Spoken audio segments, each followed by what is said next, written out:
दंडवत हो.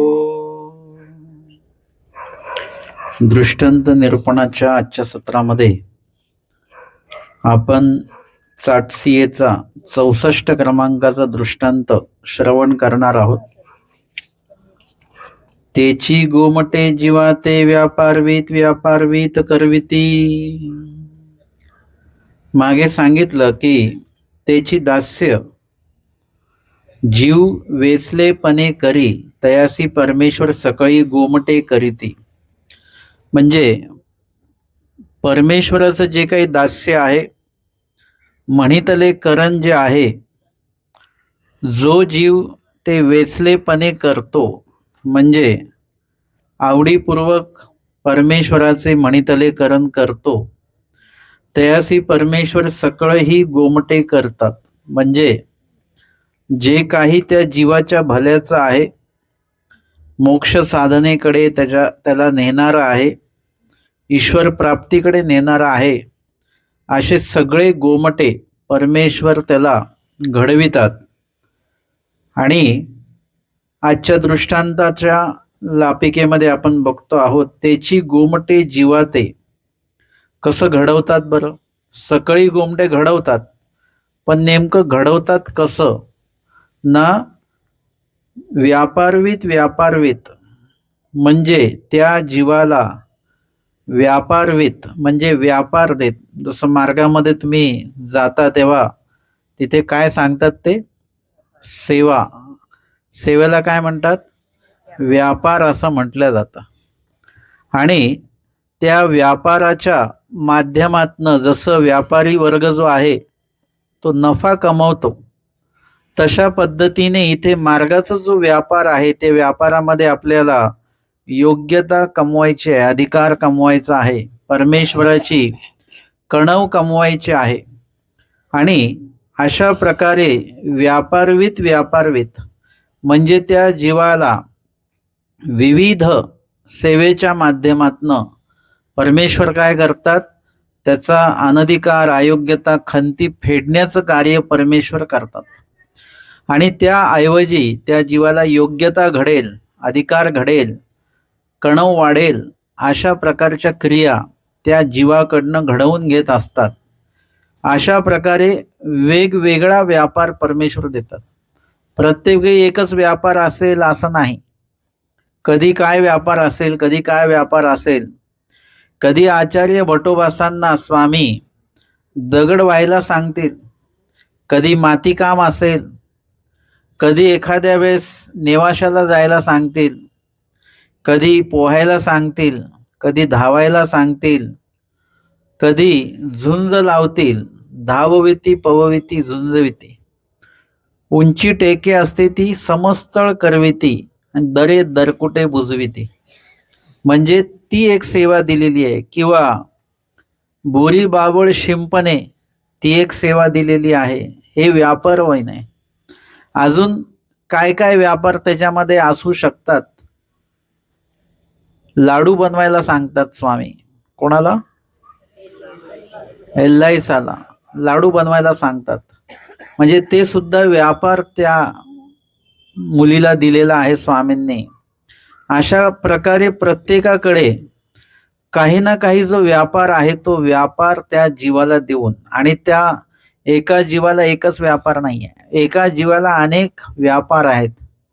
म्हणजे भट्टोबासांना कधी काय सांगतील, कधी काय सांगतील, कधी सांगतील की श्वान मुखे खीर खा, श्वान कसं खातो खीर, तशा पद्धतीने खा, असंही सांगतील.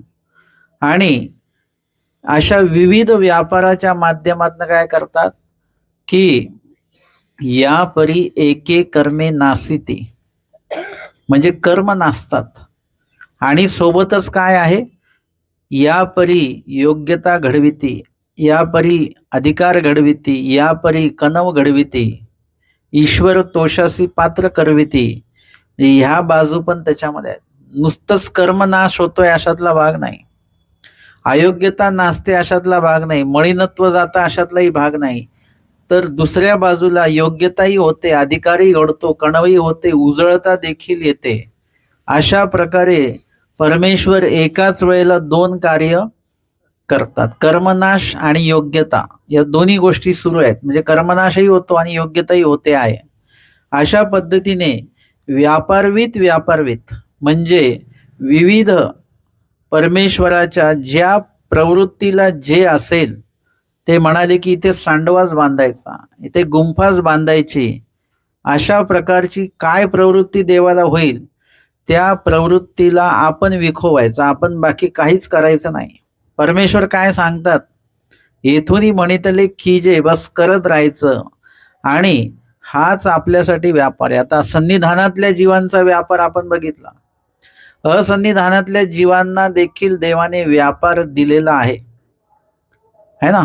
सांगितलं की असन्निधान धर्म जिज्ञासा म्हणजे काय आहे, तो व्यापारच आम्हाला दिला.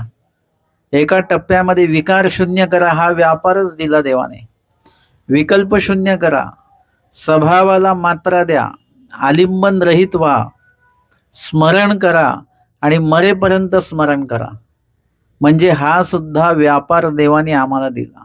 बरं, हा व्यापार केला तर काय होणार, यापरी एके कर्मे नासिती, म्हणजे विविध कर्म जे आहेत, अधविकारामुळे जे काही कर्म जोडणार आहोत ती थांबली आणि जोडलेली आहेत ती नासून जाणार आहेत. कारण की ऊर्ध्व विकार सुरू झाला म्हणून, अधविकार बंद झाला म्हणून मागील पुढे जे काही अधविकाराचे काही कर्म जोडल्या जाणार ते बंद झाले. परंतु ऊर्ध्वविकार सुरू झाल्यामुळे काय झालं, तर मागील अधविकाराची कर्म जी जोडून ठेवली ती नासण्याला उपयोग पडणार आहे.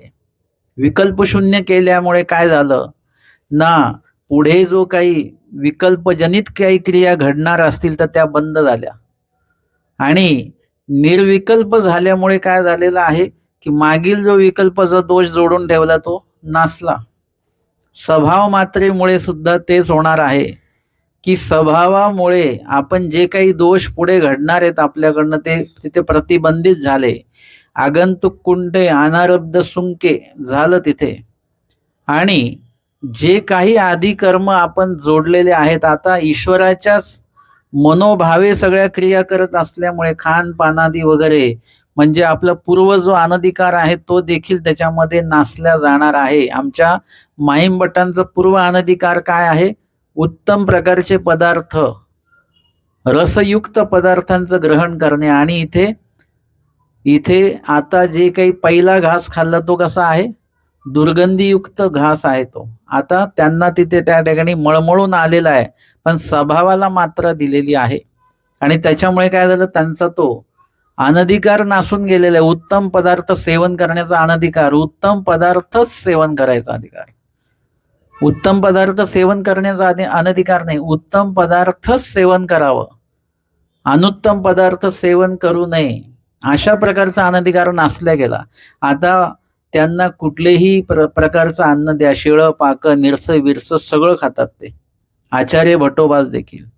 आलिंबन रहित याच्यामध्ये कितीतरी दोषांचं आलिंबन घेऊन आपण फिरतो, गुणांचं आलिंबन नसतं. आपण कुठेही येतो जातो त्याच्यामध्ये आपल्या बाकीच्या ज्या वस्तू असतात त्या वस्तू आपल्यासोबत अधिक प्रमाणामध्ये असतात, परंतु आपल्याला मोक्ष साधनेकडे नेणाऱ्या ज्या गोष्टी असतात त्या आपल्याकडे कमी प्रमाणामध्ये त्याचा साठा असतो. इतर गोष्टींचं आलिंबन भरपूर असतं. 2 सत्र जरी निरूपण ऐकलं तरी 2 सत्राचं अख्खं निरूपण आपण घरी घेऊन जात नाही, ते आलिंबन आपण इथेच ठेवून जातो. किंवा ते काय करतो, त्याचं ओझं सगळं वहीला देऊन टाकतो, आपण वहीमध्ये लिहितो ते, है ना. ते अंतकरणावर हृदयावर ते काही आपण कोरत नाही, ते आलिंबन रहित राहतो. आमचे स्वामी सांगतात दोषांचं आलिंबन नको, गुणांचं आलिंबन असलं पाहिजे. आणि गुणांचं आलिंबन जर का असेल म्हणजे काय व्हायचं की आम्ही संवत्सरला असताना टीकेची पोथी असायची आणि त्याचं शंका प्रयोगाची वही असायची आमच्याकडे. आणि आधीचा काळ आपला असा होता की लिखाण हा प्रकार आपल्या पंथामध्ये बऱ्यापैकी नसायचाच. जे काही जुनं लिहून ठेवलं तेच, बाकी सगळं मुखोद्गत, जे काही असेल ते मुखोद्गतच असायचं. मग आता कधी कधी काय व्हायचं की पोथीमध्ये बाबांनी काही प्रश्न विचारले आणि उत्तर नाही आलं की बाबा म्हणायचे वहीमध्ये बघा तुमच्या काय लिहिलेलं आहे. म्हणजे ते काय झालं की वहीत लिहिलं की वहीतच राहून जातं, है ना. ते इकडे येत नाही. अंतःकरणामध्ये पण आपण इकडे पाठवलं गेलं पाहिजे. वहीत लिहिणं हे काही चुकीचं नाही, पुस्तक असणं हे काही चुकीचं नाही, है ना. परंतु ते काय करायचं, आपलं तिकडचं इकडे घ्यायचं आहे. आपल्याकडे पण ते आलं पाहिजे. जसं आपल्याकडे जे काही संग्रह असतो पदार्थांचा, ड्रायफ्रूट वगैरे सगळं काय, ते तिकडेच ठेवतो का आपण? ते इकडे पण घेतो ना आपण, खायला घेतो की नाही, उपयोगात नेतो.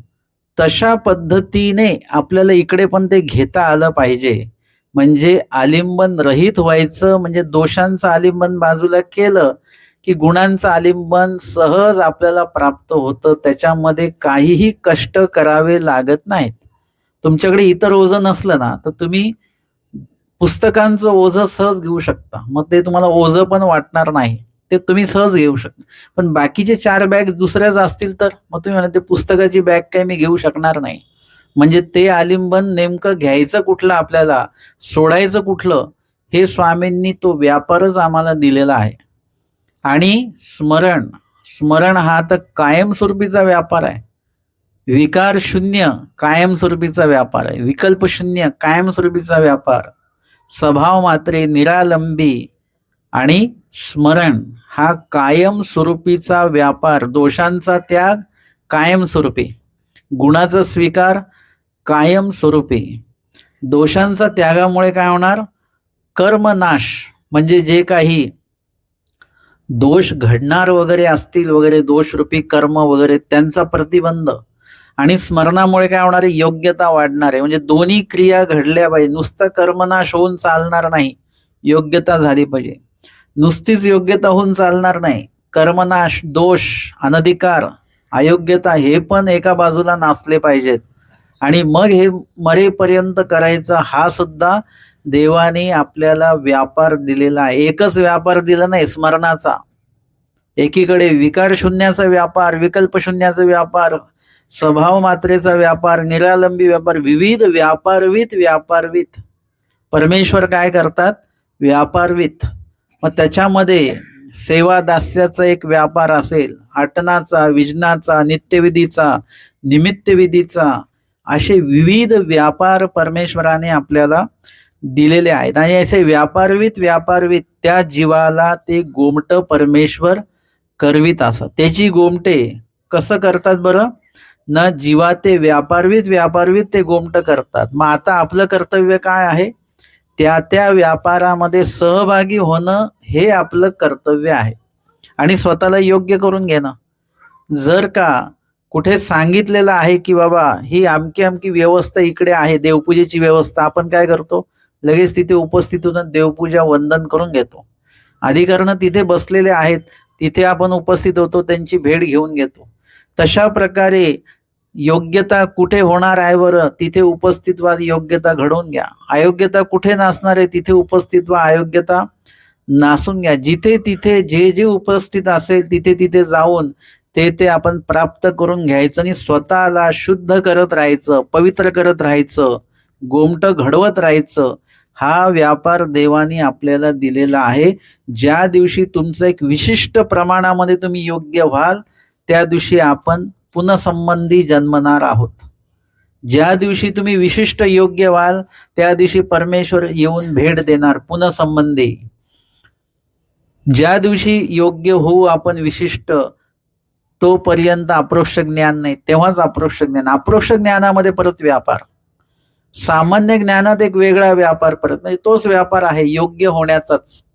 विशेष ज्ञानात परत व्यापार योग्य होण्याचाच. आणि मग शेवटी कुठला व्यापार आहे आपल्याकडे? आनंद घेण्याचा व्यापार आहे. मग तुम्हाला कष्टप्रद काहीच नाही आहे, सगळं आनंदमय आहे. आणि मुळात जेव्हा तुम्ही स्वीकारता परमेश्वराचं कार्य तेव्हा त्याच्यामध्ये कष्ट हा प्रकार नसतो. जेव्हा स्वीकारत नाही तेव्हा मात्र स्मरण, एका ठिकाणी बसून स्मरण करायचं तेही कष्टप्रद वाटेल आपल्याला. आणि जेव्हा केव्हा आपण प्राप्तीला जाऊ तेव्हा फक्त आनंद घ्यायचा आहे, बाकी तिथे काहीही करायचं नाही. आनंद घेण्याचा व्यापार तो परमेश्वर देतात. अशा पद्धतीने व्यापारवीत व्यापारीत परमेश्वर जीवाला सकळ गोमटे करतात. हा दृष्टांत स्वामींनी देमाईसांना सांगितलेला आहे. उत्तरार्ध 564 क्रमांकाची लीळा आहे. देमाईसा ते राहावणे. एकुदिसी गोसावी आसनी उपविष्ट असते. एक दिवशी आमचे स्वामी आसनावर उपविष्ट असताना देमाईसे जवळी बैसली असते. देमाईसा स्वामींच्या जवळ बसलेल्या आहेत. तेव्हा देमाईसी गोसाव्या ते पुसले, जीजी मी गावासी जाईन. ते म्हणतात मी गावाला जाईन. स्वामी म्हणतात, देमती तुम्ही मागा ऐसे म्हणा, जे बाईसा हाती येत असो न लाहिजे, तरी आता धर्माची चाडा येत सातसिया परवडी वेळीजे नाका. आधी ते काय म्हणालेले होते की बाईसांमुळे काय आम्हाला इथे राहता येत नाही, बाईसांच्या स्वभावामुळे म्हणा वगैरे काही. म्हणजे मागे पूर्वार्ध सेंदुरजनच्या लीळेमध्ये हा संदर्भ येतो की लखुबाईसा देमाईसे सेंदुरदनी सन्निधानी होती. स्वामींच्या सन्निधानी ते होते. तेथ तयासी आणि बाईसांची काही तुडपुड झाली होती. काहीतरी तुडपुड झालेली, म्हणजे बाईसांचं जे सेवा आहे ना ती आवडीपूर्वक तर आहेच, पण ती सेवा कशी आहे, एकदम सोळ ओळ सगळ्या गोष्टी बघून. म्हणजे त्याच्यामध्ये ओळेपणा अजिबात आणायचा नाही, सोवळेपणाच त्याच्यामध्ये असला पाहिजे. सेवा जी आपण करतो त्या सेवेमध्ये अशुद्धत्व तर नकोच, मनाचं नको, विचारांचं नको, आणि क्रियेमध्ये देखील शुद्धत्व असलं पाहिजे. भांडी स्वच्छ असली पाहिजे. भोजन निर्दोष प्रकारे ते बनवल्या गेलेलं असलं पाहिजे. म्हणजे बनवण्याची प्रक्रिया जी आहे, मानसिकता त्यावेळी शुद्ध पाहिजेच, पण पदार्थ पण तर उत्तम बनला पाहिजे. तुमचा भाव शुद्ध आहे आणि अन्न जर का कच्चं असेल तर चालेल का? चालेल? नाही चालणार. अन्न चांगलं शिजलेलं आहे आणि भाव जर का अशुद्ध असेल तर चालेल का? तरी पण नाही चालणार. म्हणजे दोन्ही गोष्टी बरोबर त्याला न्याय देता आला पाहिजे आपल्याला. अशा पद्धतीने बाईसांच्या समोर जर का एखादी सेवा करत असणार तर मग बाईसांना ते एखादी गोष्ट नाही आवडली तर त्याच्यामध्ये काही ना काही शाब्दिक तुडपुड जी आहे ती शाब्दिक तुडपुड झालेली आहे. आणि त्याच्यानंतर मग गोसावी सेंदुर्नीहून बीजे करू आदरिले. सेंदुर्नीहून स्वामी निघतात त्यावेळी आधी गोसावी देमाईसा लखुबाईसांता पुढे गावासी पाठविले. तर दोघींना आधी स्वामींनी पुढे पाठवलेलं आहे. मागिलाकडून विळीचाचा वेळी गोसावी तयाच्या गावासी बीजे केले आणि स्वामी नंतर संध्याकाळी त्या गावाला बीजे करतात. एका वृक्षातळी स्वामींना आसन झालं. त्या एका वृक्षातळी ती होती लखुबाईसी गोसाव्या ते देखिले. लखुबाईसा देमाईसांना स्वामींनी पुढे पाठवलेले आहेत. नंतर स्वामी सायंकाळी तिथे उपस्थित झाले. लखुबाईसांनी स्वामींना पाहिलं आणि देमाईसांना ते सांगतात, देमाई गोसावी बीजे केले, चाला जाओ गोसावी यांच्या दर्शनासे. ते म्हणतात की स्वामी आलेले आहेत, स्वामींच्या भेटीला जाऊया. तर देमाईसे म्हटले, ना गे आई मी नाहीये, नाहीये जाईजेल आणि बाईसे विचारूची लागते. आपण जावं आणि बाईसा मात्र आपल्याला काहीतरी बोलायलाच लागतील वगैरे, त्याच्यापेक्षा न गेलेलं चांगलं. आणि मग ते म्हणतात, तुम्ही नाही या तरी नाही या, परी मी जाईन. लखुबाईसा म्हणतात, तुम्ही नाही आलात तर नाही आलात, पण मी मात्र स्वामींच्या दर्शनासाठी मी जाईनच. ती एक गोसावी यांच्या दर्शनासे आली, दंडवत घातले, श्रीचरणा लागली आणि बाईसे विसारूची लागली. येतुकेनी ती तैसेची निघाली. म्हणजे काय झालं की बाईसा काही ना काही बोलायला लागल्या आणि त्या ज्या लखुबाईसा आलेल्या होत्या येतुकीनी ती तैसेची निघाली. ती लगेच स्वामींचं दर्शन घेतलं, थांबले नाही. बाईसांची थोडी बडबड सुरू झाली असेल, ते लगेच मागे निघाल्या आणि येऊनी देमाईसा पुढे सांगू लागल्या लखुबाईसा की तुम्ही म्हणाले तसंच झालं बरं का. बाईसा तिथे मी गेले तर तिथे त्यांनी थोडं सुरू केलंच आणि मी तसेच निघून आले. आणि मग नंतर स्वामी त्या ठिकाणी उपस्थित झाले जिथे देमाईसा लखुबाईसा आहेत, तिथे स्वामी गेलेले आहेत. त्या गेल्यानंतर त्यांनी स्वामींना दंडवते घातली, श्रीचरणा लागले, स्वामींजवळ त्या बसल्या. स्वामी त्यांना विचारतात, देमती ये येथीच्या दर्शनासी आली, तुम्ही नैयाची ते काही. लखुबाईसा आमच्या दर्शनासाठी आल्या, दंडवत केला त्यांनी, पण तुम्ही मात्र आम्हाला बघून देखील आमच्या दर्शनासाठी आले नाही. तव देमाईसी म्हणितले नाजी येईजेल आणि बाईसे विसारूची लागते. म्हणजे आले असते मी, पण बाईसांमुळे मी आले नाही. सर्वज्ञ त्यांना म्हणतात, तुम्हासी व्हावी ओढाळा गुरुवाची वाणिकी. बाई कवणी एकू शेतकरी आपली वले राखत असे, ओढाळू गुरु असे ते थैक थैक म्हणता ये, घासू घेऊन जाय तयासू घासू तर फावे की, तैसे हुवावे की देमती.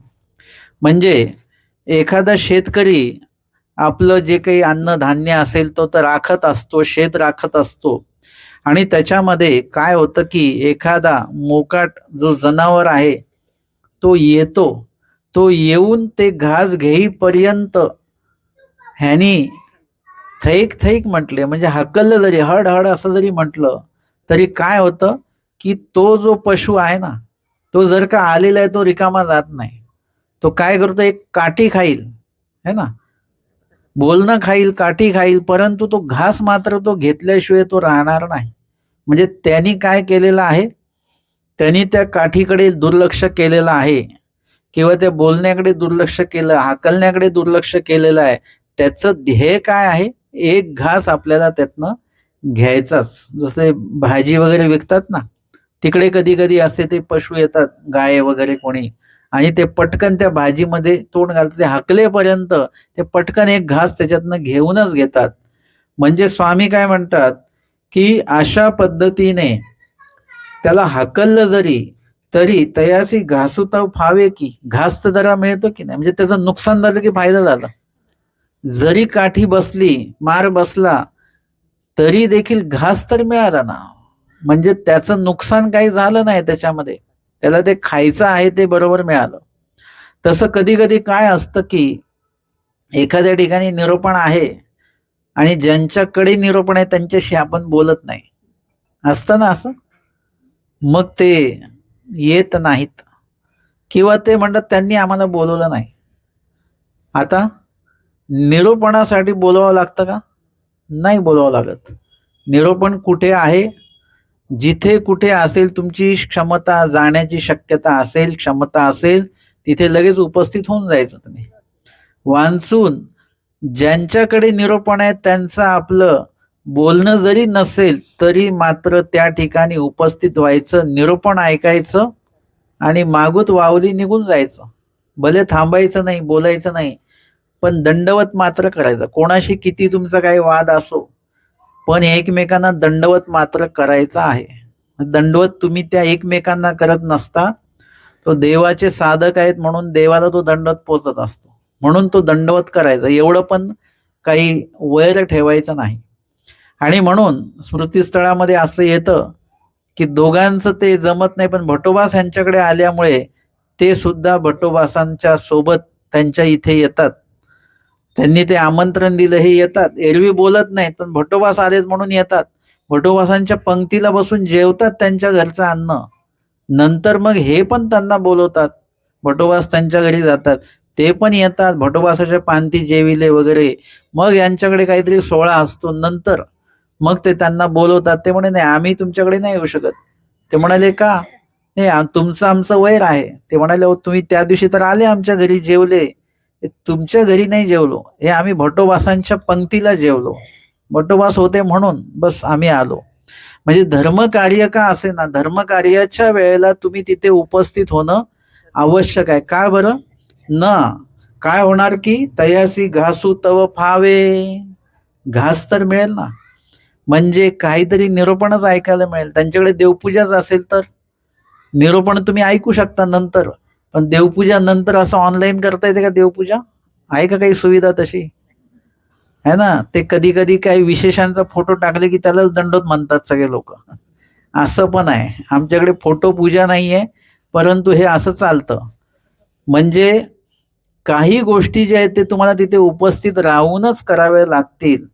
तुम्ही त्या ठिकाणी उपस्थित राहा, घासू तरी फावे, म्हणजे काहीतरी तुम्हाला त्याच्यातनं लाभ, नुकसान होणार आहे का? काही नुकसान नाही होणार. नंतर पाहिजे तर नका येऊ कधीच त्यांच्याकडे, पण तेवढ्या कार्यासाठी विशेष वंदन, अधिकरण भेटी, निरोपण काही सेवा दास्य वगैरे काही का असेना, त्यावेळेला तुम्ही तिथे उपस्थित व्हा, त्या कार्याचा लाभ घ्या. तेवढी तुमची योग्यता तुम्हाला भेटणार आहे, तेवढी उजळता तुम्हाला होणार, तेवढी अयोग्यता तुमची नासणार, तेवढं अज्ञान, जर का निरूपणाला उपस्थित राहिलो तर अज्ञान तेवढं आपलं नासणार. आपला फायदाच फायदा आहे, लाभच लाभ आहे. त्याच्यामध्ये कुठला कमीपणा वाटू द्यायचा. जिथून जे मिळतं आहे, सेनपुंजीच्या दृष्टांतामध्ये तेच सांगितलेलं आहे. जेवढं मिळतंय तेवढंच विधी आपल्याकडे आपण ताब्यात घ्यायचा आणि आपण आपला लाभ करून घ्यायचा आहे. आणि मग स्वामी म्हणतात की त्यांना ते सांगतात की जर का तुम्ही आले असते तर काय झालं असतं, बाईसा तुम्हाला बोलल्या असत्या, वेडं वाकडं काही बोलल्या असत्या, पण स्वामींना दंडवत करण्याचा जो विधी घडला असता तो घडला नाही ना. काय झालं की त्या ठिकाणी तो अंतर पडलं. ते आता इथे काय झालं की त्यांची काही कणव असेल वगैरे तर स्वामी तिथे गेले, दंडवत घडलंच त्यांना, परंतु अंतर तर पडलंच की नाही. मगाशी होणारा दंडवत तो आत्ता घडला, 1 तासाआधी होणारा दंडवत 1 तासाने घडला, 1 तासाचं अंतर पडलं. आता तिथे स्वामी होते म्हणूनची गोष्ट, नाही तर एरवी आपल्या हातातनं जर का विधी गेला तो परत विधी भेटेल की नाही भेटेल आपल्याला सांगता येत नाही. तुम्ही म्हटले की हे अधिकरण आहे त्यांना आपण नंतर भेटू, पण नंतर आपण राहू की नाही राहू, अंतर वाढून जाईल त्यांच्यातलं आपल्यातलं, किंवा काहीतरी अजून काही अशा गोष्टी घडतील की नंतर भेटच होणार नाही, असं पण होऊ शकतं. जेव्हाचं तेव्हा लगेच आटपून घ्या, ते नंतर नाही. गोमट्याच्या बाबतीमध्ये, परमेश्वराच्या विधीच्या बाबतीमध्ये नंतर हा शब्द ठेवूच नका. तिथे लगेच ताबडतोब तिथल्या तिथं तो विधी प्राप्त करून घ्या. आणि मग स्वामी त्यांना घेऊन आलेले आहेत बिडारसी, आणि बाईसा म्हणतात, यास बाबा यासी राहू दिले आता काही म्हणू नये. बाईसा मनातल्या मनात म्हणतात, स्वामींनी यांना ठेवलंय, आता आपण काही बोलायचं नाही. म्हणजे तिथल्या तिथे सगळं सगळं मिटून गेलं. आणि म्हणून तयासी स्नेहची करीती, आणि बाईसा त्यांच्याशी स्नेह म्हणजे चांगलं बोलायला लागले. अशा प्रकारे स्वामींच्या सन्निधानी राहायचं नाहीये. मग त्याच्यासाठी कारण कुठलं दिलं, बाईसांचं कारण दिलं. एरवी आपल्याला जर का म्हणजे आता ह्या पशुचा दृष्टांत स्वामींनी दिला, त्याच्यामध्ये त्रास आहे परंतु घास पण आहे, है ना. त्रास आहे, घासाच्या पुढे त्रासाचा विषय नाही आहे.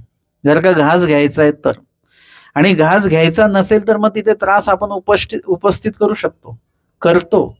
आपल्याला जर का चांगलं व्हायचं असेल तर कुठलं कडू औषध घेतात की नाही लोक, किती का कडू असं ना, ते घेतलेच जातं. कारण की आपल्याला तिकडे गुण जर का पाहिजे असेल तर मग ते कशाही प्रकारे कष्टप्रद असो त्याच्यासाठी आपण तो प्रयत्न करतोच करतो.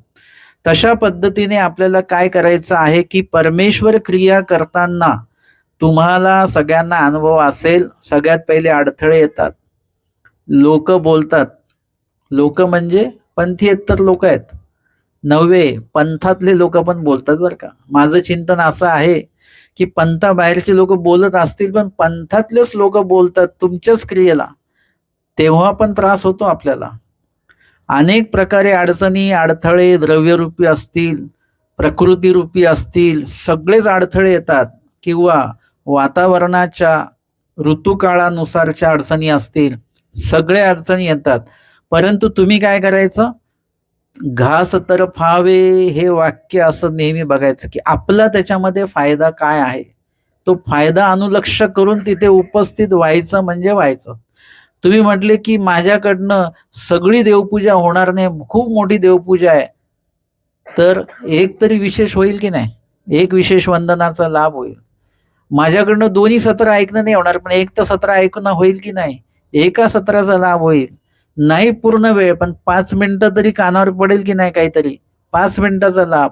जोही लाभ आणि जेवढाही लाभ जर मिळतो आहे तर तो घ्या, तो सोडू नका, असं स्वामींनी त्या ठिकाणी सांगितलेलं आहे. आणि आता मात्र देमाईसांना स्वामी राहवितात, थांबवितात, आणि त्या जायला निघतात तेव्हा स्वामी त्यांना म्हणतात की देमती तुम्ही मागा ऐसे म्हणाजे बाईसा हाती येत असो न लाईजे, तरी आता धर्माच्या चाडा येत सातसिया परवडी वेढीजे नाका. जे धर्माची या चाडा असं गोल जे सगळे बसलेले आहेत किंवा स्वामींच्या अवतीभोवती बसायला तुम्हाला काय हरकत आहे? सगळ्या त्या समूहासोबत तुम्हाला बसायला काय हरकत आहे? सगळेजण आहेत ना, बाकीचे बाईसा नाही आहेत आता. ते तुम्हाला जो त्रास वाटत होता तो त्रास आता नाही आहे. मग आता तर तुम्ही बसू शकता की नाही? थांबू शकता की नाही? नाजी ते दैवची नाही ते म्हणतात. हे वाक्य आता पण मला ऐकायला मिळतं बरं का. ते आमचं भाग्यात नाही बाबा, ते आमचं ते नशीब नाही, आमची ती स्मृती नाही, आमचं तेवढं डोकं चालत नाही, आम्हाला तेवढं जमत नाही. हे सगळे वाक्य जे असतात ना, ही फक्त ईश्वरासाठीच म्हणून उपयोगी आणल्या जातात, बाकीच्या गोष्टींसाठी नाही. प्रपंचाच्या गोष्टीसाठी कोणी म्हणतं काही आम्हाला जमणार नाही, ते जेवढा मागतील तेवढा हुंडा गोळा करून देतो आपण, ते बरोबर जमतं. ते जे म्हणतील समोरचे ते सर्व क्रिया करायला आपण प्रपंचामध्ये तयार असतो. परंतु देवासाठी काय खर्च करायचा आहे? फक्त वेळ खर्च करायचा, वस्तू खर्च नाही करायची, द्रव्य खर्च नाही करायचं, फक्त वेळ द्यायचा आहे तुम्हाला. घरातल्या घरातच, बाहेरही जायचं नाही कुठे. तरी देखील ते करायला आपल्याला वेळ नाहीये. पुस्तक वाचायला वेळ नाही, सूत्रपाठ पाठ करायला वेळ नाही, म्हणजे इत्यादी प्रकारे आपण ते दैवची नाही, आमचं ते दैव नाही, अशा प्रकारचं आपण वक्तव्य करत असतो. आणि हे लक्षात घ्यायचं की खरोखर आपलं दैव नाहीच आहे, परंतु ते दैव नाही म्हणून सोडून नाही द्यायचं. घास तर फावे असं काहीतरी करायचं. वचन पाठांतर होणार नाहीत तुमचे, पण सूत्रपाठ मात्र घेऊन बसा. स्वामी बघतील तेव्हा तुमच्या हातामध्ये काय दिसेल? सूत्रपाठ दिसेल. मग स्वामी काय बघून खुश होतील? सूत्रपाठ की मोबाईल? सूत्रपाठ बघितलं, कमीत कमी स्वामी काय देवाला माहिती आहे आपण काय करतो, पण स्वामी काय म्हणतील? काही का असे ना, पण सूत्रपाठच हातात घेऊन बसलेला आहे ना, लीळाचरित्र घेऊन बसलेला आहे, काहीतरी करतो आहे. नाहीच काही तर मार्गात गेलेला आहे, काहीतरी सेवादास्य पूर्ण नाही करत. 7 विधी अनुष्ठेन आपण एक तर विधी कुठला तरी करतोय ना, म्हणजे परमेश्वर त्याच्यामध्ये समाधानी असतात. आणि परमेश्वर मायपोट आहे. आपला जो म्हणजे हे असतं ना, जर का आई वडिलांमध्ये तुम्ही बघितलं तर आई असते ती मुलाने काही जरी केलं तरी आई काय करत असते? त्याचे 10 दोष बाजूला टाकते आणि एका गुणावर आई त्याच्यावर जीव लावत असते की नाही नाही, मग तो काय का असे ना, मग तो उशिरा झोपला होता रात्री, तो हे करत होता, ते करत होता, मग त्याला नाही जमत, बाबा मग त्याला घाई असते म्हणून तो एकच विशेष करतो. म्हणजे आई सगळे ऍडजस्टमेंट करत असते. तशा प्रकारे परमेश्वराकडे आईपेक्षा कितीतरी जास्त प्रमाणामध्ये ते वात्सल्य गुण परमेश्वराकडे आहे. परमेश्वर देखील आपल्या अनंत दोषांकडे त्यांनी दुर्लक्ष केलं म्हणून आपण आत्ता इथे आहोत बरं का, नाहीतर आपला अजिबात आपण इकडे येऊ शकत नाही अशी परिस्थिती आहे. पण देवाने त्या गोष्टींकडे दुर्लक्ष केलं म्हणून आत्ता आपल्याला ईश्वर धर्म प्राप्त झाला, ईश्वर ज्ञान ऐकायला मिळतं आणि तुम्ही मनावर घेतलं तर आचरायला पण मिळेल, ते ज्यांनी त्यांनी आपापल्या मनावर घेतलं पाहिजे. आणि म्हणून आपण थोडं जरी गुणदायक काही जरी केलं तरी देवाला समाधान असणार की काही काय ना, स्मरणाला बसला, डोळे बंद केले यांनी, म्हणजे बैठकीची तयारी तर केली त्यांनी स्मरणाच्या, स्मरणासाठी नाही, श्रवणासाठी वगैरे वगैरे. हे परमेश्वर बघतात आणि समाधान मानतात आणि पुढे गोमटही घडवतात. आणि अशा पद्धतीने ते म्हणतात की दैवची नाही. स्वामी म्हणतात देमती दैवे करावे ते केले, पुरुषे करावे ते ठेले. सगळ्यांसाठी उत्तर आहे बरं का. तुम्ही जर का म्हणाले आमच्या नशिबात देव नाही, धर्म नाही, ज्ञान नाही, सेवादास्य नाही, असं जर का तुम्ही म्हणत असाल सगळेजण, तर तुमच्यासाठी आमच्यासाठी हे उत्तर देवाने दिलं की दैवे करावे ते केलेलं आहे. तुमच्या आमच्या सगळ्यांच्या नशिबामध्ये आहेच, धर्म आहे, देव आहे, सगळं आहे. मी तर माझ्या निरूपणात सांगत असतो की आपणही योग्यता जोडलेली आहे, आपणही तो अधिकार जोडलेला आहे आणि आपणही भट्टोबाज बनू शकतो, बाईसा बनू शकतो. खूप काही कठीण नाही आहे, पण आपण ते कठीण जर का करून घेतलं मग मात्र ते कठीण आहे. आणि आपण जर का ते सोपं करून घेतलं तर आपणही त्या पदापर्यंत पोहोचू शकतो, नाही अशातला भाग नाही. आणि म्हणून दैवे करावे तर केले, म्हणजे देवाने सगळ्या व्यवस्था केलेल्या आहेत. आई वडील सगळी व्यवस्था करतात मुलाच्या शिक्षणासाठी, सगळी व्यवस्था. मुलं जे म्हणतील, त्यांची परिस्थिती नसते आई वडिलांची तरी व्यवस्था करतात. आमच्या देवाची तर सगळी परिस्थिती आहे, सगळं उपलब्ध करून देतील जे तुम्ही म्हणाल ते. परंतु उपलब्ध झाल्यानंतर त्याचा उपयोग, उपलब्धता सगळी आहे पण त्या उपलब्धतेचा उपयोग जो आहे ना तो आपण करतच नाही, है ना. आपल्या ते म्हणतात स्वयंपाक घरामध्येच कितीतरी औषधी आहेत, पण त्याचा उपयोग करतो का आपण? नाही. आपण बाकीची औषधं घेत राहतो बाहेरून, परंतु इथले घरच्या औषधांचा उपयोग आपण घेत नाही. तशा पद्धतीने उपलब्धता देवानी सगळीच करून ठेवली. मला असं वाटतं की आधीच्या जुन्या लोकांपेक्षा आपल्याला जास्त सुविधा भेटलेल्या आहेत, आधीच्या लोकांपेक्षा, आधीच्या मार्गातल्या लोकांपेक्षा पण, आणि आधीचे जे वासनिक लोक होते त्यांच्याही पेक्षा. आपल्याकडे लगेच गाडी घोडा सगळं आहे, आधीच्या वासनिकांकडे ह्या काही सुविधा नसायच्या. त्यातल्या त्यात सगळं पायी चालून वगैरे ती सेवा, हे ते अधिक कष्टप्रद सेवा त्यांना होती. त्या मानाने आपल्याला सुविधा भरपूर काही आहेत देवाने उपलब्ध करून दिलेल्या, पण त्या सुविधेचा आपण देवाच्यासाठी किंवा मार्गासाठी, धर्मासाठी म्हणून त्याचा उपयोग आपला अतिशय कमी प्रमाणामध्ये होत असतो. आणि पुरुषे करावे ते ठेले, म्हणजे जीवाने जे करायचं आहे तेच फक्त बाकी आहे, है ना. असं होतं की आईने स्वयंपाक तयार करून ठेवलेला आहे, पण मूल येतं का जेवायला लगेच? आईच्या एका हाकेमध्ये मूल असतं का तिथे? आईला 10 हाका माराव्या लागतात, तेव्हा जाऊन कुठे तो येणार. जेवायचं कोणाला आहे? त्याला स्वतःला जेवायचंय. काळजी कोणाला? आईला. तसं भलं आपलं होणार आहे, पण काळजी कोणाला? देवाला. आपल्या भल्याची आपल्यालाच काळजी नाही. पुरुषे करावे ते ठेले, जी जी तेही गोसावीची करावे. आता हे अजून पुढे गेले की देवा ते गोमट करायचंय का ओकट फेडायचंय वगैरे सगळं सगळं हे तुम्हीच बघा, आम्ही काही बघणार नाही. आमचं भलं करायचं ते तुम्हीच करा. अशा पद्धतीने, म्हणजे ते असं म्हणतील वचन पाठ करायचे बाबा ते तुम्हीच करा, आमच्यावरची वचन तुम्हीच पाठ करा. आणि असतं ना आता ते बाबा आमच्या नावाने स्मरण तुम्ही करा. उद्या काही जर का मृत्यू झाला तर बाबा आमच्यावरच तुम्हीच जा आता. हा, तुम्ही एरवी काय करणार, सगळं सोडून तर आलेले तुम्ही, असं पण होईल. म्हणजे देवानीच करावं का सगळं? दुसऱ्यांनी का करावं? आपल्या बाबतीतले जे काही गोमटेरूप क्रिया आहे ती दुसऱ्यांनी का करावी? ती आपण स्वतः करावी. त्यांचं शुभचिंतन घ्यावं, त्यांची सुहृदता ठेवावी, त्यांची प्रसन्नता निश्चितच ठेवावी गुरु निमित्तांची, परंतु क्रिया मात्र आपण स्वतः करायची आहे. ते पुरुषे करावे ते ठेले, आपल्याकडनं जे राहून गेलेलं आहे त्या गोष्टी पूर्णत्वास आपल्याला न्यायच्या. स्वामी म्हणतात तेही येथुनीची किजेल. स्वामी म्हणतात काही हरकत नाही, ते देखील आम्हीच करू. म्हणजे अजून काय पाहिजे आपल्याला? परी पुरुषे चाटसी स्थानी होवावे की. पण पुरुषाने चाटसी म्हणजे काय? पळी असते ना, स्वयंपाक बनवताना जी काही पळी उपयोगात आणतात, काय म्हणतात तुमच्याकडे? चमचा असेल मोठा, सराटा, वेगवेगळे काही शब्द आहेत, कालता, असे विविध शब्द आहेत त्याला. तर जे काही चमचा किंवा कालता उपयोगी पडत असतो, स्वामी काय म्हणतात? गोमट देखील आम्हीच करू, पण तुम्ही मात्र पुरुषे चाटसी स्थानी व्हावे की, जीवाने त्या चमच्याच्या ठिकाणी तरी असलं पाहिजे. म्हणजे इथे येथुनी तेही येथुनीची किजेल, म्हणजे सर्व काही परमेश्वर ती पण उपलब्धता तयार करून देतात.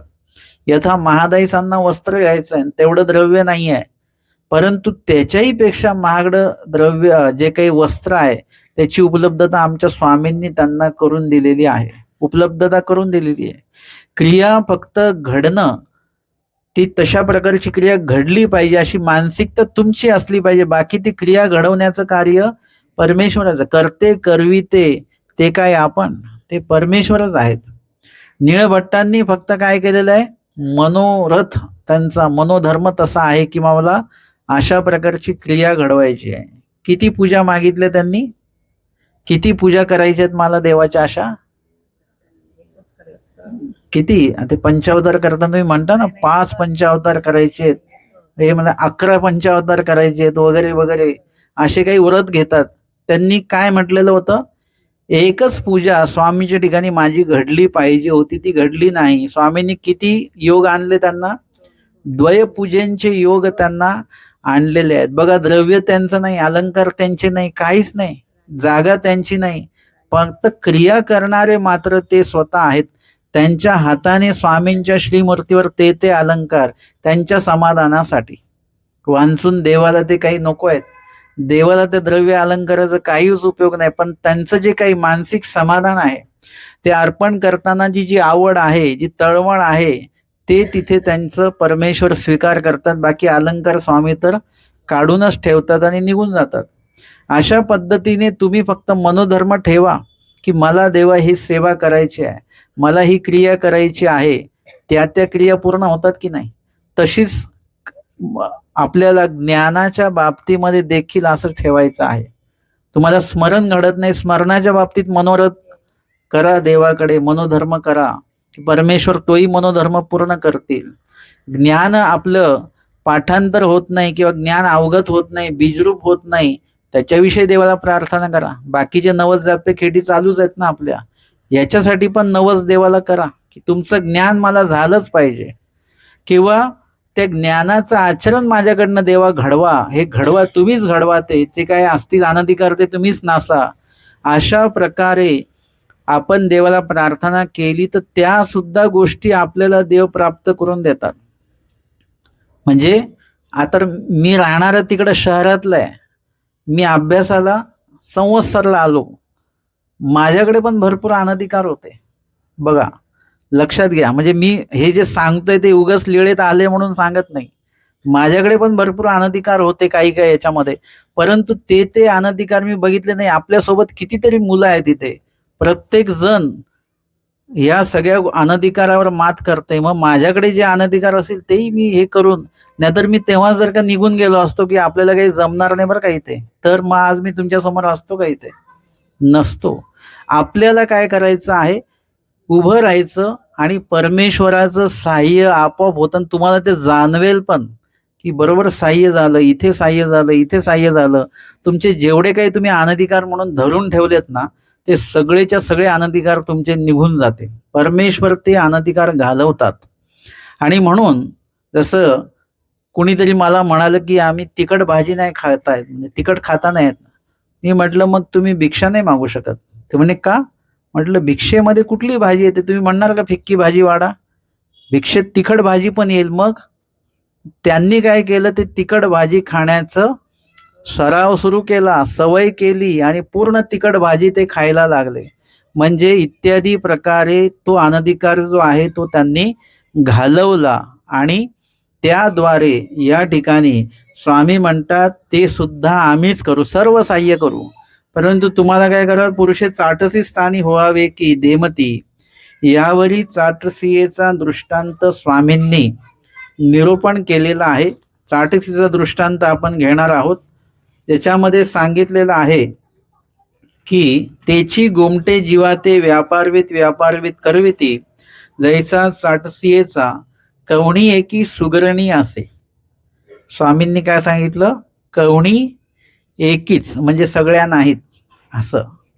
म्हणजे सुगरण म्हणजे कोणाला म्हणतात, जे उत्तम पदार्थ बनवणारी आहे आणि उत्तम प्रकारे बनवणारी व्यक्ती आहे, त्या व्यक्तीचा दृष्टांत आहे. आणि ते चाटसीय ते व्यापारवीत, तिचं कार्य काय आहे, पदार्थ बनवणे. म्हणजे ती एका वेळेला विविध पदार्थ ती बनवेल आणि ते विविध पदार्थांच्या चवी वेगवेगळ्या असतात. जसं तुम्ही एका वेळेचं जेवण जरी बनवले, 4 पदार्थ बनवले, तर 4ही पदार्थांच्या चवी वेगवेगळ्या आहेत.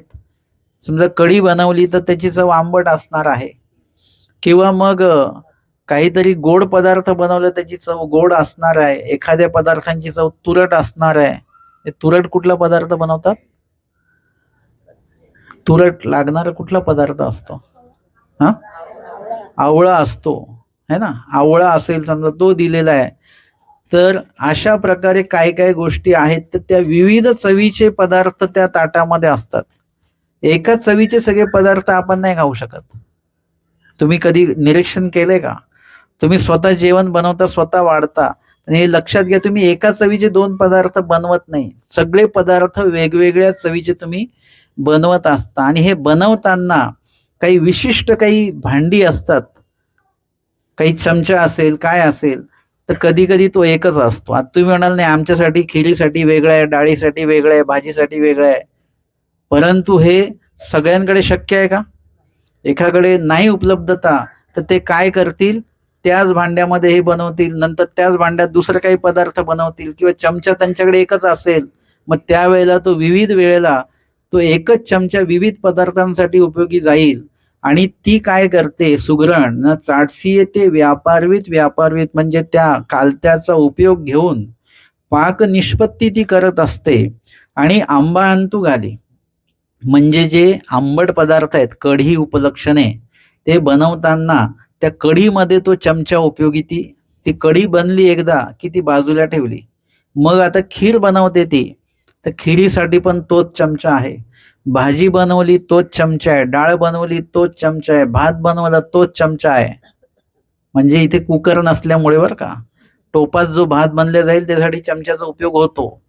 अशा पद्धतीने षडरस पाकांतू घाली. षडरस पाक म्हणजे षडरस आहेत, त्याच्यामध्ये तेल आहे, तूप आहे, मध आहे, दूध आहे, साखर आहे आणि फळांचा रस, असे 6 रस. काय काय आलं त्याच्यामध्ये, तेल, तूप, मध, दूध, साखर आणि फळांचा रस. किंवा मग अजून त्याच्यामध्ये गोड, आंबट आणि तिखट, हे 3 झाले. तुरट, खारट आणि कडू, असे हे 3 रस, म्हणजे हे सुद्धा त्याच्यामध्ये येऊ शकतात.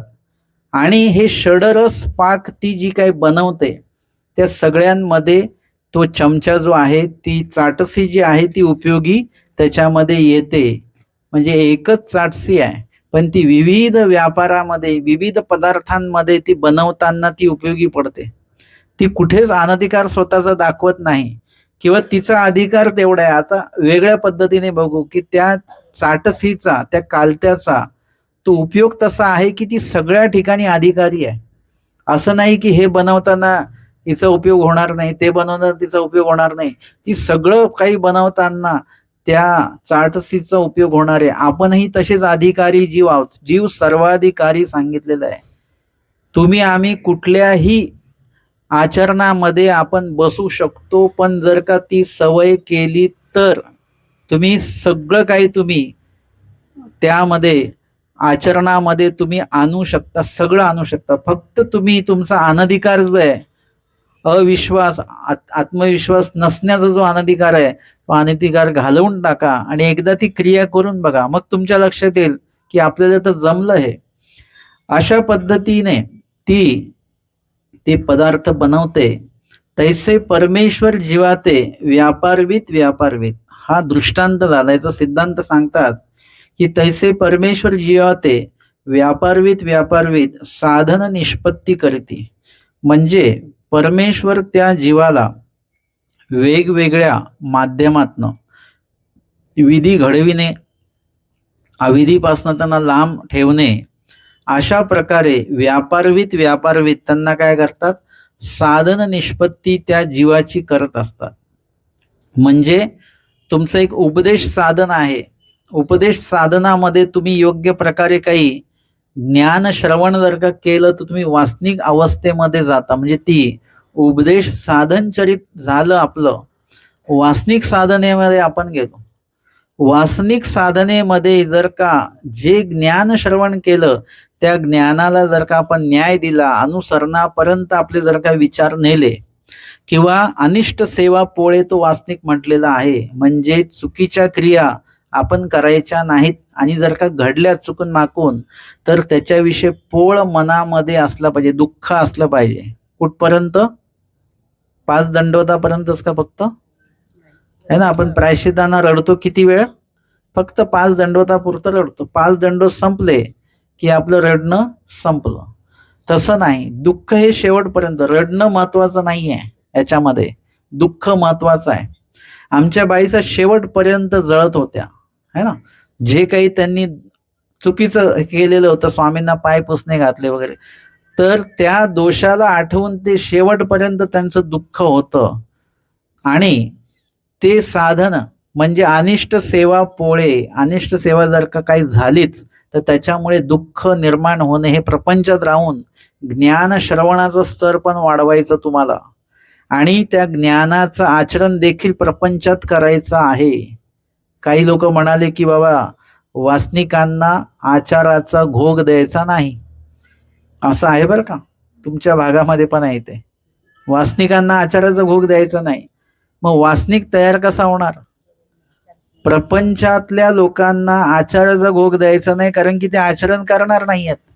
मग ते वासनिक होणार कसे काय? त्यांना वासनिक कसं काय म्हणता येईल? अनुसरणाचं वचन तर आचाराच्याच प्रकरणामध्ये आलं ना, अनुसरणाचं आचरण आस्तिपरीमध्ये आलं ना, त्यागाचा भाग आचारामध्ये झाला की नाही? मग त्यांना कसं कळेल की अनुसरण पण करायचं आहे आणि त्याच्यासाठी त्यागही करायचं, हे कधी समजेल त्यांना? काही लोक म्हटले की आम्ही दीक्षा घेऊन अभ्यास करू. नाही, माझं म्हणणं असं आहे, अभ्यास करून अनुसरण घ्या. म्हणजे ज्ञान एकदा आलं की तुम्हाला स्वतःला अनुसरण म्हणजे काय हे तुम्हाला स्वतःलाच कळायला पाहिजे. आपण जेव्हा चालतो तेव्हा काय करतो, आपल्या पावलासमोर उजेड असतो की नाही तो, म्हणजे आपल्याला कळतं की आपल्याला किती चालायचंय, किती पावलं टाकायची, कुठे पाऊल टाकायचंय, हे ज्ञान आपल्याला असलं पाहिजे. आणि त्या अनुषंगाने आपल्याला वासनिक दशेमध्ये, प्रपंच दशेमध्येच आपलं अध्ययन हे जे आहे ते झालं पाहिजे. आमच्या स्वामींनी माहीमभट्टांना जे ज्ञान दिलं तेव्हा माहीमभट्ट प्रपंचामध्ये होते, भट्टोबास हे प्रपंचामध्ये होते, है ना. महादाईसा या बऱ्यापैकी म्हणजे जरी हात रीती असले तरी अनुसरलेले नव्हते ते, परंतु त्या दशेमध्ये त्यांना ते ज्ञानाचं दातृत्व करून त्यांना त्या वासनिक पदापर्यंत स्वामी पोहोचवतात. भट्टोबास, माहीमभट्ट हे वासनिक झालेले आहेत. आपल्याला ती वासनिक दशा त्यांची लक्षात येत नाही. आपल्याला वाटतं की लगेच ते अनुसरले, नाही, ते स्वामींपासनं बोध आहे, बोधानंतर ज्ञान आहे, ज्ञानानंतर अनुसरण दशेमध्ये ते गेले. आमचे माहीमभट्ट जो विचार करतात ना की जर का इथे जर का अनुसरलो नाही तर हा जन्म वाया जाईल, आणि जर का आता नाही निघालो तर आता निघता येणार नाही नंतर, म्हणून आजच अनुसरण घ्यायचं.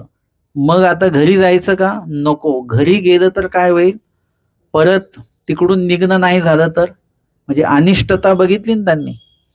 मग म्हणाले गंगेकडे जाऊ, नाही गंगेकडेही नाही जायचं, काही साप चावला, काय झालं, गेलो आपण तर, मग ते पाऊल कुठे पाहिजे, रिद्धपूरकडे पाऊल पडलं पाहिजे, परमेश्वरपुराकडे. आता ते अनुसरण आहे. अनुसरण म्हणजे तिकडे गेल्यानंतर नाही झालं, इथे पहिलं पाऊल जेव्हा परमेश्वरपुराच्या दिशेने टाकलं तेच अनुसरण त्यांचं झालं. म्हणून आता परमेश्वरपुराला जाताना साप चावणार नाही का त्यांना? तिथेही जाऊ शकतो, परंतु घराची जी रस्ता आहे तो उलट रस्ता आहे. गंगेकडे जायचा रस्ता पण उलट रस्ता आहे, तो देवाकडे जायचा रस्ता नाही आहे. पण परमेश्वरपुराकडे जायचा जो प्रवास आहे तो परमेश्वराकडे जाण्याचा रस्ता आहे, अनुसरणाचा रस्ता आहे. आता साप चावणे तर काय पण हो, जरोवा शस्त्रोवा म्हणतात, तेच माहीमभट्ट. जिथे साप चावायला ते घाबरतात, पण इथे जरोवा शस्त्रोवा त्यांना काही नाही त्याचं, कारण की अनुसरणाकडे त्यांचं पाऊल पडलेलं आहे, अनुसरण त्यांचं झालेलं आहे. अशा पद्धतीने तिथे ती वासनिक दशाच आहे, त्याचा ते विचार जे करतात ना ती वासनिक दशा आहे. आचार्य भट्टोबा स्वामींकडे येतात, 6व्या भेटीत बोध होतो, आणि त्याच्यानंतर जी काही विचार आहेत पूर्ण आई सोबत परत निघालेले आहेत, तो जो विचार आहे की तिकडे जायचं नाहीये आपल्याला, ते अनिष्ट आहे, हे वासनिकाचं लक्षण आहे. आणि म्हणून अनुसरणाच्या आधी ते ज्ञान त्या जीवाला होणं तितकंच आवश्यक आहे. मला कोणी विचारलं तुम्ही हे सांगता मग ते काय अनुसरणार आहेत का? मी म्हटलं हो, तेच तर आहेत ना, आता अनुसरणारे तेच आहेत. जी पिढी आता अनुसरणार आहे ना ती पिढी ज्ञानयुक्त अनुसरलेले असले पाहिजेत ते, आणि ज्ञान असल्यानंतर त्यांच्या अनुसरण घेण्यामध्ये एक गुणवत्ता असणार आहे. आणि म्हणून प्रत्येक उपदेशी व्यक्तीने ज्ञान घेऊन वासनिक दशेमध्ये आधी प्रवेश केला पाहिजे, आणि वासनिक दशेतनं अनुसरण दशेत त्यांनी प्रवेश केला पाहिजे. ही गुणवत्ता प्रत्येकाने प्राप्त केली पाहिजे. अशा पद्धतीने परमेश्वर साधन निष्पत्ती करवितात. शाब्द गणनातली जी काही साधन निष्पत्ती आहे ते परमेश्वरच घडून देतात. किंवा पुनःसंबंधी जन्मविणे, क्रियापूर्णत्वाच्या देही जन्मविणे ही एक साधनाच आहे. ती साधन निष्पत्ती देव करून घेतात. यथा वैराग्य देवांना कमी वेळासाठीच त्यांचा तो पूर्ण जन्म आहे, पण त्या कमी वेळामध्ये बोधही आहे, अनुसरणही, आचरण पण आहे, देहक्षेपणे पण आहे, सगळं लवकर लवकर आहे. ती साधन निष्पत्ती देवानेच करून घेतली. पुनःसंबंधी देवच जन्मविणार ती पण साधन आहे, ते परमेश्वर पूर्ण करून घेतात.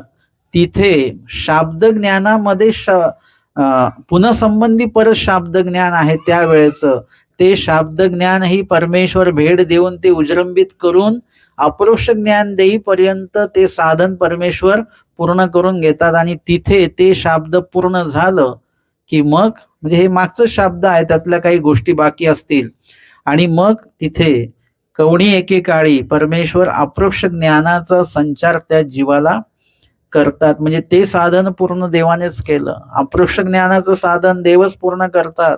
सामान्य ज्ञानात मळ नासणे आपल्याकडनं शक्य नाही ते गोष्ट. नाहीतर आपण आताही मळ नासू शकतो, पण शक्य नाहीये ते. ईश्वराच्या मनोधर्मानेच ते साधन पूर्णत्वात जातं. विशेष ज्ञानामध्ये परत काही दोष आपले आहेत अजून शिल्लक, ते साधन पण परमेश्वरच पूर्ण करून घेतात. तिथे कृपास्पदाचं दुःख कोण देतं? परमेश्वरच देतात. मुख कोण बघत नाही त्या जीवाचं? परमेश्वरच बघत नाहीत. म्हणजे हे सगळे साधन निष्पत्तीचाच तो एक भाग आहे. आणि तिथे मग त्या जीवाचे ते दोष नसल्यानंतर मग तो जीव विशेष ज्ञानामध्ये योग्य झाल्यानंतर आता त्या जीवाला साधन निवृत्ती कोण करतात? साध्याची या प्राप्ती साधन निवर्ते परमेश्वरच साधन त्याच्यापासून बाजूला करतात. आणि साध्य पावन कोण करतात? परमेश्वरच करतात. काय म्हटलेलं आहे? साधनाची ठाऊनी साध्यापर्यंत आपणची करीती, परमेश्वरच सगळं करतात. तुम्हाला आम्हाला वाटतं की आम्ही करतो आहोत, पाठांतर मी करतोय, निरूपण मी करतोय, माझं निरूपण आहे हे मला वाटतं, पण माझं निरूपण नाही आहे आणि मी निरूपण करत नाहीये. तुम्ही पाठांतर करत नाही, परमेश्वर सगळं घडवून घेतात या गोष्टी. सेवा वाटलं की मी केलेली आहे, नाही, आपण नाही केली, देवाने करून घेतली आणि सगळ्यासाठी देव उभे राहिलेले आहेत. असं आपण काय करायचं? चाटसी स्थानी. ती जी चाटसी आहे ना, ती सुगरणीला म्हणत नाही की मी आता येणार आहे, मी थकलेली आहे, असं म्हणते का ती? नाही. तिला जर का व्यापारासाठी घेतलं, उपयोगामध्ये आणलं, तू बाबा त्या कढीमध्ये टाक, नाही तर गोडामध्ये टाक, नाही तर खारटामध्ये टाक, नाही तर कडूमध्ये टाक, तू जे म्हणशील तसं. जर का विचार करा, ते चाटसी म्हणजे तो चमचा जर का बोलत असेल तर दोघांचा संवाद होत असेल, ती म्हणत असेल अगं आता काय बनवायचं, मग ती सुगरण म्हणा आता कढी बनवायची आहे, मग चल आता काय बनवायचं आहे, आता कारल्याचा रस बनवायचा आहे, मग चल. दोघांमधला संवाद लक्षात घ्या. त्याच्यामध्ये सुगरण जे जे करणार आहे त्यासाठी ती चाटसी तयार असल्यामुळे सगळे पदार्थ तयार होणार आहेत. तशा प्रकारे तुम्ही आम्ही सगळ्या गोष्टींसाठी तयार असलो तर हे सगळ्या योग्यता आहेत. हे जेवढी पदार्थांची नावं आहेत ना, ही सगळी सोडायचीत आपल्याला. याच्यामध्ये या चवी ज्या जेवढ्या सांगितल्यात ना, या चवी सगळ्या शून्य करायच्यात आपल्याला. एकच चव तयार करायची आहे आणि त्यासाठी त्या चवीसाठी आपण तयार राहायचं. आणि मग जर का तुम्ही स्वभाव मात्र एकदा केलं, सगळ्याचं मध्यबिंदू काय स्वभाव आहे, मग तुमचा रजतम स्वभाव असो किंवा मग तुमचा अष्ट स्वभाव असो, याच्यावर जर का तुम्ही एकदा नियंत्रण आणलं की बाकीच्या सगळ्या गोष्टी परमेश्वर जे आहेत ते बरोबर सगळं ते पूर्णत्वाला नेणार आहेत. आणि म्हणून जर का आमचे माहीम भट्ट पहिल्या घासाला घरी आले असते तर काय आलं असतं? त्यांचं अष्ट स्वभावच त्यांचे आड आले असते ना. किंवा आमचे भटोबा जर का त्यांचा रजतमादी स्वभाव जर का आड आला असता तर घरी निघून गेले असते तर स्वभावच आड आला असता. पण त्या स्वभावावरच त्यांनी मात केल्यामुळे त्यांना पुढे परमेश्वर प्राप्तीपर्यंत ते पोचले. आजच्या सत्रामध्ये आपण चाटसीचा 64 क्रमांकाचा दृष्टांत आणि सोबतच या ठिकाणी देमाईसा राहावणे ही उत्तरार्ध 564 क्रमांकाची लीळा आणि त्याला संदर्भ पूर्वार्ध 416 क्रमांकाची लीळा देखील आपण आजच्या सत्रामध्ये श्रवण आणि चिंतन केलेली आहे. दंड